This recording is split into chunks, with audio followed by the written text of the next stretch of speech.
Hello' guys, আজি হৈছে মানুহৰ বিহু আৰু গা পা ধুই নতুন ফ্ৰকটো পিন্ধি ল'লোঁ। আৰু এইফালে এয়া এই বছৰৰ প্ৰথম যোৱা হুঁচৰি, আৰু এইফালে এয়া মায়ে এইখিনি ৰেডি কৰিছে সেৱা কৰিব ককাহঁতক। আৰু এইটো হৈছে মোৰ বাবৰ গিফ্ট, বিহু গিফ্ট মাহীয়ে দিছে শ্বৰ্ট কুৰ্তা। কেনেকুৱা লাগিছে জনাব দেই। তাৰপিছতে মায়ে আহিলে, এয়া ককাক সেৱা কৰিলে, আইতাকো কৰিলে।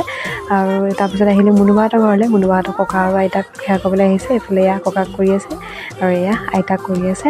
তাৰপিছতে কৰি যোৱাৰ পিছত অকণমান দেৰি বহিলোঁ, আৰু বহি থাকোঁতে মুনুবাই মোক মানে গিফ্ট এটা আনি থৈছিলে। সেইটো হৈছে এইটো স্পৰ্টিং এটা আনি থৈছিলে। কেনেকুৱা লাগিছে ক'ব দেই।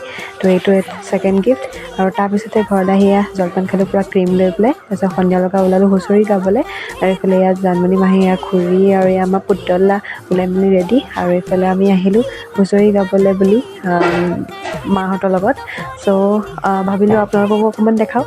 তো সিমানে আছিলে আজিলৈ, আহোঁ দেই, বাই।